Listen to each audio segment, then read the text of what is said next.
بسم اللہ الرحمن الرحیم، السلام علیکم ورحمۃ اللہ۔ وعلیکم السلام ڈاکٹر اللہ صاحب، جناب، پروگرام میں آپ کو خوش آمدید کہتے ہیں۔ بہت عنایت۔ تفہیم الآثار کی اس نشست میں بھی ہم سیدہ عائشہ رضی اللہ تعالیٰ عنہا کے آثار کی روشنی میں ہم ان کے فہم قرآن کو دیکھ رہے ہیں۔ اس سے قبل ہم 2 نشستیں اس موضوع پہ کر چکے ہیں، آج اس کی تیسری اور آخری نشست ہوگی سیدہ عائشہ کے فہم قرآن پہ۔ آثار سامنے ہیں، ہم دیکھتے ہیں سیدہ عائشہ رضی اللہ تعالیٰ عنہا فرماتی ہیں کہ یہ جو قرآن مجید کی آیت ہے کہ وَلَا يُبْدِينَ زِينَتَهُنَّ إِلَّا مَا ظَهَرَ مِنْهَا، ہم، تو اس کی وضاحت وہ مختلف چیزوں کے بارے میں بتاتی ہیں۔ کہتی ہیں اس سے مراد الخاتم ہے، المسکہ ہے، بعض جگہوں پہ القلب والفتح یعنی فتحہ بھی کہتی ہیں۔ تو یہ مختلف موقعوں پہ وہ اس کی وضاحت فرما رہی ہیں کہ اس سے کیا کیا مراد ہے۔ جس زینت کے ظاہر ہونے پہ کوئی اللہ تعالیٰ نے کہا ہے کہ کوئی حرج نہیں ہے۔ یہ سورہ نور کی ظاہر مشہور آیت ہے میں اللہ تعالیٰ نے بتایا ہے کہ جب مرد اور خواتین ایک جگہ ہوں تو خواتین کو اپنے زینت کی کون کون سی چیزیں چھپانے کا اہتمام کرنا چاہیے اور کون سی چیزیں ہیں جو مستثنا ہیں۔ ٹھیک ہے، بالکل اصل صحیح۔ میں الا ما ظہر من، ٹھیک ہے، خواتین غیر مردوں کے سامنے اپنی زینت کا اظہار نہ کریں، ٹھیک ہے۔ لیکن اس کا اللہ نے پابند نہیں کیا کہ الا ما ظہر منہا، جو زینت ظاہر ہی ہوتی ہے، نمایاں ہوتی ہے، اس کو بھی وہ چھپائیں، اس کا ٹھیک ہے، پابند نہیں کیا، نہیں کیا۔ بالکل صحیح۔ تو اس کی وہ وضاحت کر رہے ہیں، صحیح، یہ جو زینت ظاہر ہے اور اس کو چھپانے کی خواتین پابند نہیں، وہ کیا ہے؟ صحیح۔ تو وہ ذکر کر رہی ہیں ہاتھ کا انگوٹھیاں پہنی ہوئی ہوں، جی، جی، جی، جی، کنگن کا ذکر کر رہی ہیں، جی، جی، کنگن ہے اچھا، کلائی میں ٹھیک ہے، پہنا ہوا ہے، تو اس کو چھپانے یا چھپانے کی ڈھانکنے ضرورت کی نہیں۔ ضرورت نہیں ہے۔ بعض آثار میں اور بھی چیزیں ہیں، بالیاں ہیں، بالیوں کا پازیب ہے ذکر پاؤں ملتا کی ہے، جو۔ پاؤں پہ پہنی ہوئی ہے پازیب، اس کا ذکر ملتا ہے۔ ٹھیک، ٹھیک، تو اور بعض آثار میں یہ بھی ہے کہ انہوں نے ظاہر ہے اس سے لگتا ہے کہ پوچھنے والے محرم تھے یا ٹھیک، خواتین تھی، تو ان کو انہوں نے اپنے گویا ہاتھ سے یہ کلائی سے کپڑا ہٹا کر تو دکھایا کہ یہ جو مثلاً انگوٹھیاں پہنی ہوئی ہیں، کنگن ہے یا اچھا، کوئی اچھا، ہے، یہ ساری تو چیزیں دکھائیں۔ یہ چیزیں اگر نمایاں رہیں ہوں، ہوں، تو ہوں، اس پر اللہ تعالیٰ کو کوئی اعتراض نہیں۔ صحیح، صحیح، تو وہ اس کی تشریح کر رہی ہے کہ ما تشریح کریں۔ ظہر منہا سے مراد یہ ہے کہ ظاہر ہے انہوں نے اپنے آپ کو پورے کا پورا ڈھانک کر تو وہاں نہیں بیٹھنا، ہوں، تو ٹھیک ہے، مجلس میں رہتے ہوئے بیٹھے ہوئے جو چیزیں جو جسم کے حصے ویسے کھلے رہیں گے، ہوں، آ، ناک میں کوئی نتنی ہے، ہوں، کانوں میں کوئی بالیاں پہنی ہوئی ہیں، ہاتھوں میں انگوٹھیاں یا پہنی ہوئی ہیں، پاؤں پہ کوئی پازیب باندھی ہوئی ہے، تو یہ اللہ نے پابند نہیں کیا کہ وہ سارے کو ڈھانک کر تو ایک طرح سے برقعے میں بیٹھ جائے۔ ہوں، یہ چیزیں اگر کھلی بھی رہیں بالکل صحیح۔ تو وہ اس استثناء میں آتی استثناء میں گویا وہ آیت کی اسی وضاحت کو انہوں نے ہیں۔ جی بتایا ہے ہمارے جی، سامنے۔ اسی کو دوسرے بعض صحابہ جو نا سیدہ تو وہ لفظ زینت کا مفہوم واضح کر رہی ہیں، ٹھیک ہے، ٹھیک ہے، ٹھیک ہے نا، جو ظاہرہ زینت وہاں پر آیا اسی معنی میں جی، جی، جو آپ بالکل نے صحیح۔ زیور پہنے ہوئے، جی، جی، تو بعض دوسرے صحابہ جیسے عبداللہ ابن مسعود ہے نا، وہ اس کو اعضاء کے لحاظ سے بیان کرتے اچھا، اچھا، ہیں کہ چہرہ اور ہاتھ پاؤں یہ اگر کھلے رہیں، جی، جی، جی، مراد یہ ہے کہ وہ چہرہ ہاتھ پاؤں کھلے رہیں گے تو ان پہ جو زینت کی ہوئی ہے وہ بھی کھلی وہ رہے بھی کھلی رہے گی، بالکل ٹھیک ہوگا، بالکل صحیح۔ ایک دفعہ صفیہ بنت شیبہ کہتی ہیں کہ ہم بیٹھی ہوئی تھی سیدہ عائشہ کے پاس، تو قریش کی عورتوں کا ذکر ہوا، تو ان کی بڑی فضیلت بیان ہو رہی تھی، تو سیدہ عائشہ نے کہا کہ اللہ کی قسم میں نے انصار کی عورتوں میں بڑی فضیلتیں دیکھی ہیں، بڑی شانیں ہیں اس کی، وہ اللہ کی کتاب کی تصدیق کرنے میں اور اس کی تنزیل پر ایمان میں بہت شدید ہیں۔ اور سورہ نور کی جب یہ آیت نازل ہوئی وَلْيَضْرِبْنَ بِخُمُرِهِنَّ عَلَىٰ جُيُوبِهِنَّ، تو اس پہ میں نے دیکھا کہ ان کے مردوں نے جا کے جب یہ آیات ان کو یہ سامنے رکھی، اپنی بہن بیٹی بہوؤں کو بیویوں کو یہ آیت سنائی، تو انہوں نے فوراً ہی چادروں کو اوڑھ لیا، اور پھر اگلے ہی صبح جب وہ نبی صلی اللہ علیہ وسلم کے سامنے آئیں تو وہ چادریں اوڑھے ہوئی تھیں۔ تو یہ اس آیت کے حوالے سے سیدہ نے جی جی پس منظر تو یہ ہے کہ آ، مختلف علاقے کی مختلف قبیلوں کی خواتین کا ذکر ہو رہا تھا، تو قریش کی خواتین کی تحسین ہو رہی ہوگی، جی جی جو احادیث میں بھی آئی ہے۔ جی نبی بالکل صلی اللہ علیہ وسلم نے بھی قریش کی خواتین کی تعریف کی ہے، آ، اس پہلو سے کہ وہ دو حدیث میں آئے ہیں۔ ایک تو یہ کہ وہ بچوں کا خیال رکھنے میں بڑی شفیق ہے، اچھا یعنی کیئرنگ ہے بہت زیادہ کیئرنگ بہت ہے، ٹھیک ہے اور دوسرے یہ کہ شوہر کے جو مال و اسباب کی حفاظت میں بھی وہ بڑی اچھا بالکل سمجھدار ہو۔ صحیح تو آپ نے اس پہلو سے قریش کی خواتین کی تعریف کی۔ تو سیدہ نے اس موقع پہ کہا کہ وہ بھی اپنی جگہ، لیکن میں نے دین پر اور اللہ کی اتاری ہدایات پر یعنی سبقت لے کر عمل کرنے میں انصار کی عورتوں کو جتنا دیکھا ہے وہ پیش واہ تو واہ وہ مثال بیان کرتی ہیں کہ جب سورہ نور میں اللہ تعالیٰ نے یہ ہدایات اتاری کہ خواتین جب ایسی جگہ پر جہاں پر دوسرے مرد بھی ہیں تو ان کو لباس میں کس طرح کا اہتمام کرنا چاہیے، وہ آیتیں اتاری تو اس میں صحیح یہ وَلْيَضْرِبْنَ بِخُمُرِهِنَّ عَلَىٰ جو جُيُوبِهِنَّ، تو ہدایت جو ہے وہ اصل میں دونوں پہلو بیان کر رہی ہے، یعنی دونوں حصے جسم کے بیان کر رہی ہے۔ ایک تو یہ کہ انہیں دوپٹے، جو دوپٹہ سر کے لیے ہوتا ہے خمار، جی جی بالکل صحیح تو سر تو انہوں نے اوڑھنا ہے، لیکن اس سر کی اوڑھنی کو وہ اپنے سینے پہ بھی ڈال لیں، بالکل ٹھیک بالکل تو اس سے پہلے شاید خواتین اتنا اہتمام نہیں نہ کرتی کرتی ہوں ہوں گی، گی یا ثقافتی طور پر جتنا کرتی ہوں گی وہ کرتی ہوں بالکل گی، ٹھیک بالکل لیکن ٹھیک یہ جیسے ہی آیت اتری ہوں اور نبی صلی اللہ علیہ وسلم نے پڑھ کے سنائی، صحابہ نے جا کے اپنی خواتین کو سنائی، تو اتنی جلدی انہوں نے اس پر عمل اختیار کر لیا، واہ انہوں نے اپنی چادریں لے کے بڑی، بعد میں ہے کہ ان کو بڑی چادریں تھیں تو ان کو ہارڈ پھاڑا اور سر پہ اوڑھنی لے لی، ہوں صرف اوڑھنی نہیں لی بلکہ تاکہ وہ سرک نہ جائے، تو اس کے لیے اس کو باقاعدہ یعنی سر کے گرد باندھ باندھ لیا لیا، جیسے مرد رومال باندھتے ہیں، ٹھیک ٹھیک ٹھیک بالکل تو صحیح اپنے سر کے گرد اس طرح باندھ لیا کہ اگلے دن جب وہ صبح آئیں فجر کی نماز پڑھنے کے لیے یا حضور کی مجلس میں،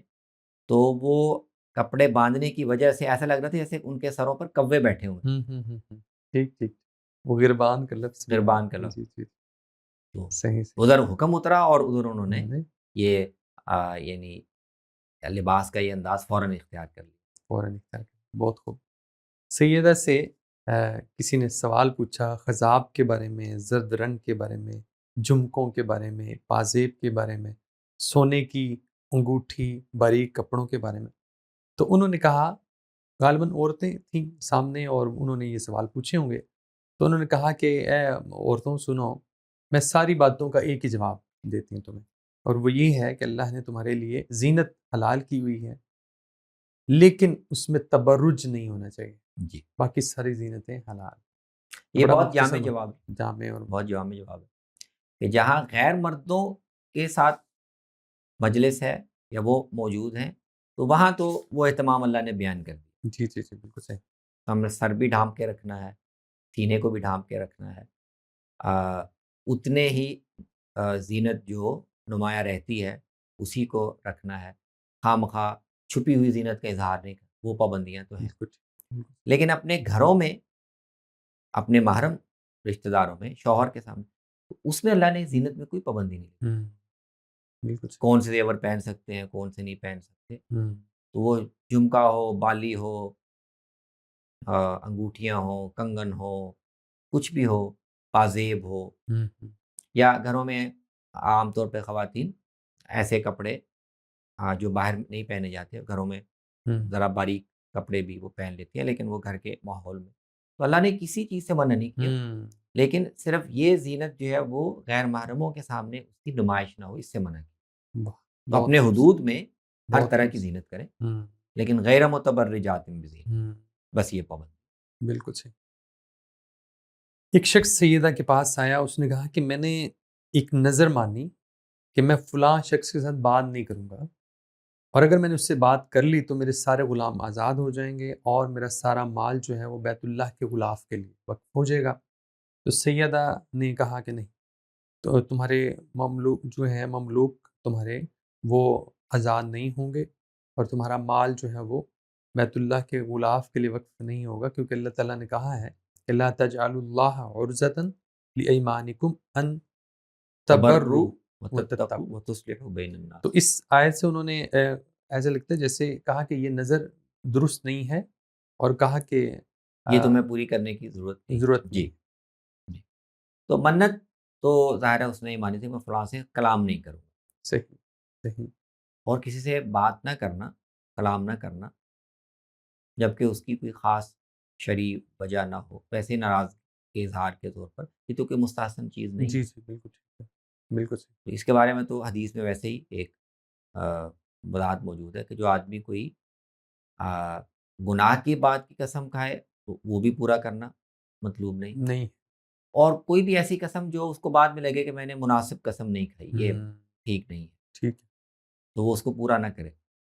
ہوں، تو قرآن مجید بھی اس آیت میں یہی بات کہہ رہا ہے صحیح۔ کہ قسمیں کھاؤ جائز کاموں کے لیے وہ کھا سکتے ہو، لیکن اللہ کو نام کو عرضہ بنا کر، اس کو سہارا بنا کر اس طرح کی قسمیں نہ کھاؤ جو تمہیں نیکی کا کوئی کام کرنے سے روک دے، بالکل تقوی ٹھیک۔ کا کوئی عمل کرنے سے، لوگوں میں اصلاح کروانے کے، نیکی کے کسی کام سے روکنے والی قسم نہ کھاؤ۔ ایسے کاموں میں اللہ کے نام کو استعمال نہ کرو۔ استعمال نہ کرو۔ بالکل ٹھیک، بالکل ٹھیک۔ تو تم نے یہ جو قسم کھائی ہے کہ میں اس سے بات نہیں کروں گا، ہوں، کوئی اس کی شرعی وجہ، ہوں، یعنی اس سے بات نہ کرنے کا کوئی شرعی بنیاد ہوں، نہیں ہے، روزمرہ کی اپنی کسی ہوں، رنجش سے تم نے ایسا کیا، قرآن یہ کہہ رہا ہے کہ اس کو نہ پورا کرو۔ ہوں، بالکل ٹھیک۔ ایک تو وہ یہ بات سمجھا رہی دوسری بات وہ یہ کہہ رہی ہے کہ اگر تم اسے کلام کرتے ہو تو کلام کرنے کی وجہ سے جو تم نے منت مانی ہے وہ بھی پوری کرنا ضروری نہیں ہے، نہیں ہے۔ تم صرف اس پہ قسم کا کفارہ دے جی جی، وَكَفِّرْ عَنْ يَمِينِكَ، انہوں نے کفرن۔ لکھا۔ بالکل ٹھیک ہوگا۔ تو یہ ایک دوسرا شریعت کا اصول ہے جس کی نبی صلی اللہ علیہ وسلم کی اور دوسرے صحابہ کے اجتہادات میں بھی اس کی مثالیں موجود ہیں بالکل کہ صحیح۔ منت آپ نے کوئی مانی ہے اور وہ پورا کرنا بہت زیادہ مشقت کا موجب ہے یا مناسب نہیں ہے، ہوں، تو اس کو پورا کرنے کی ضرورت نہیں ہوتی، اس کا آپ کوئی متبادل ایسا اختیار کر لیں ہوں، وہ بھی درست ہے، ٹھیک ہے، ٹھیک ہے، بالکل صحیح۔ ٹھیک ہے، اور یا اس کی جگہ قسم کا کفارہ دے دیں وہ بھی درست ہے۔ منت اپنے آپ کی بہت بھاری مان لی ہے ہوں، تو وہ شریعت پر آپ کو اس مشقت میں نہیں ڈالتی بالکل کہ اب ٹھیک ہے۔ آپ نے کلام اگر کیا ہے تو اپنا سارا مال آپ ہوں، اس سے محروم ہو جائیں، بالکل ٹھیک۔ غلام کو آزاد کر دیں یا وہ ہوں، سارا مال بیت اللہ کے غلاف کے لیے دے دیں، ہوں، ایسا نہیں، بس قسم کا کفارہ دے دیں بالکل ٹھیک، تو یہ کافی۔ بالکل صحیح۔ ایک روایت میں سیدہ کہتی ہیں کہ وخاتم النبیین، تو اس میں وہ کہتی ہیں کہ خاتم النبیین کہو لیکن یہ نہ کہو کہ لا نبی بعد۔ جی تو یہ کیوں تصریح وہ فرما رہی؟ میرے خیال سے آگے انہوں نے اس کی وضاحت بھی فرمائی ہے کہ سیدنا عیسیٰ ابن مریم نے کیونکہ آنا ہے، اور حکمن عدلن کے طور پہ وہ امامن مقسطن، تو اور دجال کو قتل کرنا ہے، صلیب کو توڑنا ہے، خنزیر کو قتل کرنا ہے، جزیہ کو موقوف کرنا ہے، تو اس لیے کیونکہ انہوں نے آنا ہے تو لہٰذا یہ نہ کہو کہ ان کے لا بعد کوئی نبی نبی۔ بعدہ۔ جی یہ ایک طرح سے یعنی ایک لطیف بات ہے جس میں وہ تعبیر سے جو ایک شبہ پیدا ہو سکتا ہے اس کی طرف توجہ دلا رہی ہے۔ ایک تو ان سے اس مضمون کے آثار بہت سے ماخذ میں ہیں، جیسے یہ آپ نے مثر نقل کیا جس میں ان کی جو ایک مشہور حدیث میں بھی بیان ہوئے ہیں اوصاف، کہ وہ جب آئیں گے سیدنا مسیح علیہ السلام جی جی وہ جی، یہ کام کریں گے، اس بالکل کا صحیح، ذکر کرتے ہیں۔ بالکل صحیح۔ البتہ کسی روایت میں نا میرے ذہن کا سیدہ عائشہ سے نبی صلی اللہ علیہ وسلم کی نسبت سے یہ بیان کرنا یہ منقول نہیں ہے، اچھا۔ بلکہ بعض آثار میں ایسا بھی ہے کہ وہ یہ کہتی ہیں کہ ہم ہم یہ باتیں کیا کرتے تھے ہوں، یا ہم تک یہ باتیں پہنچتی تھیں یا ہمیں بتایا جاتا تھا کہ قیامت کے قریب حضرت مسیح بھی دنیا میں تشریف لائیں گے، تو اگر آپ واقعی تشریف لے آئے ہوں، تو پھر تو ظاہر ہے تو آپ نبی ہوں، اور رسول اللہ کے بعد وہ آئیں گے۔ ہوں، تو اس پس منظر میں وہ کہہ رہی ہیں کہ جو قرآن نے تعبیر اختیار کی خاتم النبیین وہ مناسب ہے. بالکل ٹھیک ہے. ہاں، حدیث میں لا نبیہ بعدہ کی بھی آئی ہے، جی جی جی. لیکن ظاہر وہ بھی اسی مفہوم میں ہوں. کہ میرے بعد نبوت کا سلسلہ جاری نہیں ہے، کوئی بالکل اور نبی اس طرح نہیں آ نہیں سکتا. آئے جی گا. جی. لیکن سیدہ کو شاید یہ خیال ہو رہا ہے کہ یہ بات کہنے سے کہ آپ کے بعد نبی نہیں، تو بہت سے لوگ یہ سمجھ سکتے ہیں کہ شاید سیدنا مسیح کے آنا بھی جی جی جی جی جی. بالکل ٹھیک. وہ اس کے منافی ہے، ہوں.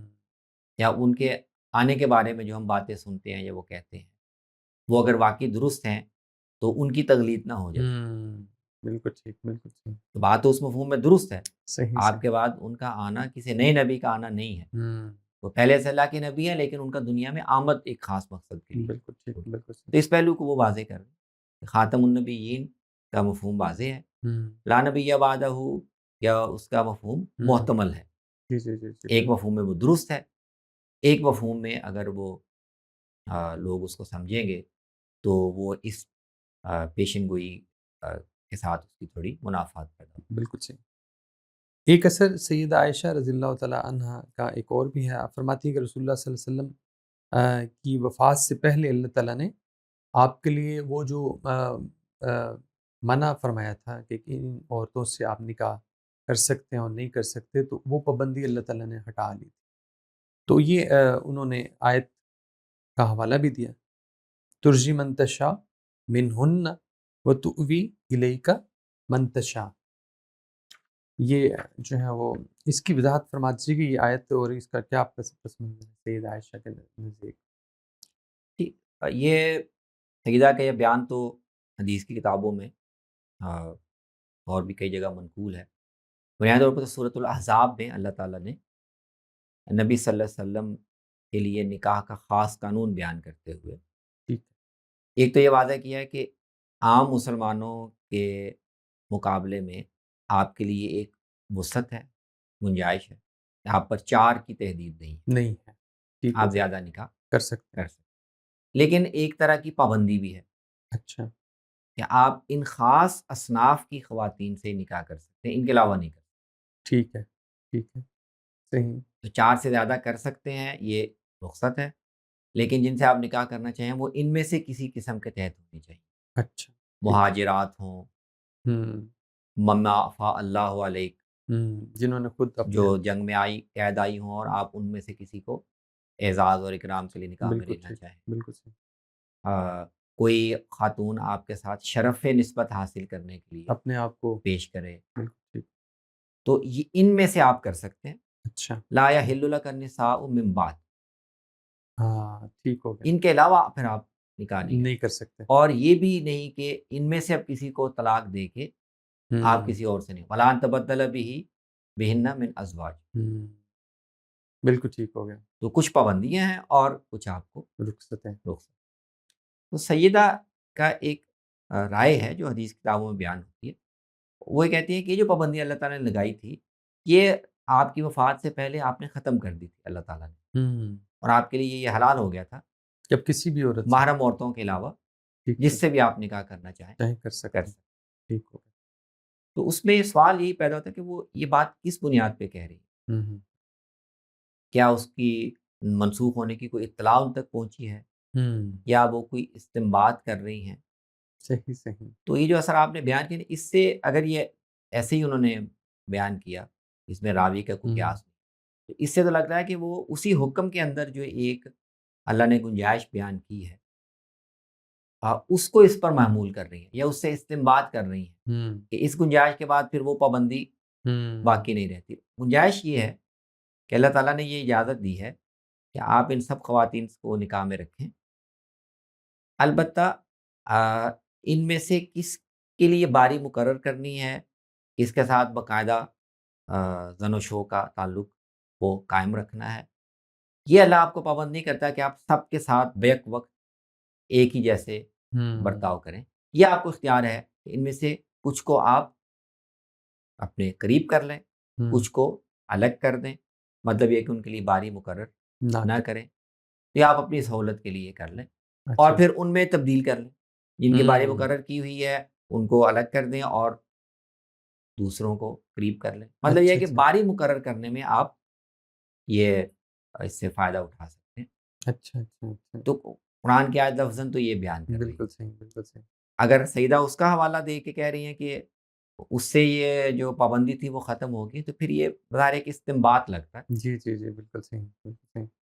اور نبی وسلم نے اس سے کوئی فائدہ کوئی نہیں اور شواہد یا اچھا کوئی اور دلیل ہمارے سامنے ہے بھی نہیں بالکل کہ یہ حکم قرآن میں تو وہ نصاً منسوخ نہیں کیا گیا. بالکل صحیح قرآن سے باہر کسی وحی سے وہ منسوخ کیا گیا ہو، بظاہر وہ بھی قرین قیاس میں، اور عملاً آپ نے کوئی اس سے باہر ایسے کیا بھی کیا نہیں. نہیں کیا نہیں بالکل صحیح تو ایسا لگتا ہے کہ بظاہر جیسے سیدہ اس سے استنباط کر رہی ہیں کہ ہوں جب آپ پر باریوں کی پابندی نہیں ہے ہوں تو جو گویا ریسٹرکشن لگائی گئی تھی وہ تو ہوں اسی مصلحت سے، حکمت سے لگائی گئی تھی کہ زیادہ ازواج جو ہیں آپ پھر ان کے حقوق ہوں کیسے ادا کریں گے. بالکل جب صحیح اللہ نے یہ اجازت دے دی کہ باری آپ اپنی مرضی سے جن کی چاہیں مقرر کر ہوں لیں، اور باقی تو گویا آپ کو اجازت مل گئی کہ اب اور نکاح بھی جس کر سے بھی سکتے نکاح. جس سے بھی چاہیں کر سکتے. تو اس طرح مجھے ان کی بات کا یا اس بات کا مطلب بہت خوبصورت آپ نے وضاحت فرمائی. آ، آخری اثر ہے میرے سامنے وہ یہ ہے کہ سیدہ کہتے ہیں کہ نبی صلی اللہ علیہ وسلم کے بارے میں یہ معراج کا غالباً واقعہ ہے. وہ کہتے ہیں وَلَٰكِنَّ اللَّهَ أَسْرَىٰ بِرُوحِهِ. تو یہ جو سیدہ کا موقف ہے کہ آپ صلی اللہ علیہ وسلم جسمانی معراج نہیں ہوئی، تو یہ آپ کو روح کے ساتھ جی جی جی یہ اسراء قرآن مجید کروایا کی گیا. کسی آیت سے وہ استنباط کر رہی ہیں یا ویسے ان کا موقف؟ اب اس میں اس مضمون کے بارے میں دو تین پہلو ہیں جو ہوں علمی طور پر ہمارے سامنے رہنے چاہیے. ایک تو یہ کہ یہ جو بات ہے وہ بعض معراج سے متعلق جو روایات ہیں ان میں بھی ذکر ہوئی ہے. صحیح صحیح ساری روایتوں میں نہیں، لیکن بعض روایتوں میں، خاص سیدنا انس سے جو روایات ہیں ان میں یہ ذکر ہوا ہے کہ نبی صلی اللہ علیہ وسلم فرماتے ہیں کہ میں سویا ہوا تھا. اچھا ٹھیک ٹھیک ٹھیک اور پھر بعض روایتوں میں یہ ہے کہ سارا واقعہ بیان کرنے کے بعد آپ نے فرمایا کہ میں جب اٹھا، ہوں بیدار ہوا، اچھا تو یہ بات ہوئی. ہوں بعض میں یہ ہے کہ آپ نے فرمایا کہ میں ایک طرح سے نیند اور بیداری کی درمیانی درمیان کیفیت کسی ایک کیفیت میں تھا کیفیت کہ یہ سارا معاملہ ہوا. تو بعض روایات میں بھی ہے. صحیح اور اصل میں قرآن مجید میں اس کو بیان کرتے ہوئے جو تعبیر آئی ہے وہ آئی ہے وما جعلنا الرؤیا ہوں جی جی التی اریناک. جو رویا ہم نے آپ کو ہوں دکھائی وہ لوگوں کو آزمانے کے لیے. بالکل ٹھیک بالکل صحیح تو رویا کا لفظ جو ہے وہ قرآن میں تو عموماً اور عام عربی استعمال میں بھی وہ خواب خواب کے لیے. خواب کے معنوں میں ہی تو یہ وہ یعنی شواہد ہیں جن سے میرے خیال میں بعض صحابہ جن کی طرف اسرائیل کی نسبت ہوتی ہے ان کے سامنے، اور اس طرح بعض میں بھی بعض اہل علم کی یہ رجحان رہا ہے کہ یہ جو معراج یا اسراء کے عنوان سے تفصیلات جس سفر کی روایات میں بیان ہوئی ہیں وہ یا تو خواب کی کیفیت میں ہوں اور یا وہ بیداری کے عالم میں ایک مشاہدہ کروایا گیا ہوگا. لیکن وہ تمثیلی مشاہدہ تھا، وہ آپ جسم کے ساتھ خود یہ سفر نہیں کر رہے تھے. جسم آپ مبارک آپ کا یہی تھا، لیکن آپ کو جو مشاہدہ کروایا جا رہا تھا روح کے ساتھ، تو وہ ایک روحانی مشاہدہ تھا، وہ ایک روحانی سفر تھا جس میں مبارک آپ کا یہی. اچھا اچھا بالکل تو یہ رائے جو ہے وہ سیدہ عائشہ کے حوالے سے بھی اور سیدنا معاویہ رضی اللہ عنہ اچھا دونوں ٹھیک کے حوالے سے بیان کی ابن اسحاق نے ٹھیک ہے اپنی سیرت میں، اور بالکل ابن صحیح اسحاق کا اپنا رجحان بھی ہے. صحیح صحیح تو اس میں ایک تو یہ سامنے کہ یہ ابن اسحاق کے اس ماخذ کے علاوہ عام طور پر ہمیں آثار کے یا ذخیروں میں نہیں ملتی. اچھا اچھا ٹھیک ٹھیک یہ اور ابن اہم بات اسحاق نے بھی جیسے بہت سی روایتیں وہ کسی سند کے بغیر لکھ دیتے یا ہیں کسی ٹھیک ٹھیک متصل سند کے بغیر نہیں بیان کرتے. تو اس نوعیت کی روایات. تو اہل علم میں آپ کو پھر دونوں رجحان ملتے ہیں. ٹھیک ٹھیک بعض اہل علم میں جو ہے وہ ظاہری بیان کے مطابق وہ مان لیتے ہیں کہ ہاں ہو سکتا ہے سیدہ معاویہ نے یہ کہا ہو اور یہ اس کے قرائن ہو سکتا ہے ان کے ذہن میں ہو کہ بعض روایات میں یہ تعبیر آئی ہے، قرآن میں رویا کا لفظ آیا ہے، تو اس سے ہو سکتا ہے ان کا یہ خیال ہو. لیکن جو باقی اہل علم ہے ان کا موقف زیادہ وزنی ہے. بالکل ٹھیک، بالکل تو ٹھیک۔ بعض اہل علم اس طرح کر لیتے ہیں کہ یہ ان کا موقف ہو سکتا ہے لیکن ہم اس سے اختلاف کریں. جی، جی، کئی دوسرے اہل علم ہیں جو کہتے ہیں کہ جب وہ ایک صحیح متصل سند سے بیان نہیں ہوا تو اس کی نسبت بھی جی، جی، ہو جی، سکتا ہے کہ درست نہ ہو، درست نہ اس کی ہو، نسبت کو ماننا بھی بالکل صحیح۔ کافی نہیں. تو اس میں ایک تو یہ پہلو. دوسرے اس میں اس اصل میں جو کہ بہت ہی اجمال سے ہے تو یہ متعین کرنا بھی مشکل ہے کہ سیدہ کی مراد کہ آپ کو روح سے معراج کروایا گیا، اس سے مراد کیا ہے؟ ٹھیک، کیا ٹھیک۔ وہ خواب کے مفہوم میں لے رہی ہوں، ہے جیسا کہ بعض اہل علم جی، جی، جی، لیتے ہیں، یا بالکل۔ جیسا کہ بعض روایات میں ہے کہ مجھے خواب میں یہ دکھا، یا آپ بروحی سے مراد یہ لے رہی ہیں کہ جسم آپ کا یہاں تھا لیکن بیداری کے عالم میں آپ کو ایک روحانی ہوں، مشاہدات کر، یہ اب اس میں واضح نہیں واضح نہیں، بالکل صحیح، کہ وہ کیا الفاظ میں کہنا واضح چاہ نہیں۔ رہے جی، ہیں. جی. جی، بڑی خوبصورت نشست رہی اور آج ہماری یہ تیسری نشست سیدہ عائشہ رضی اللہ تعالیٰ عنہ کے فہم قرآن کی مکمل ہوئی ہے۔ انشاءاللہ ہم آئندہ کسی اور بڑے صحابی رسول صلی اللہ علیہ وسلم کے فہم قرآن پر گفتگو کریں گے۔ آپ کے آمد کا بہت شکریہ۔ السلام علیکم۔ وعلیکم السلام.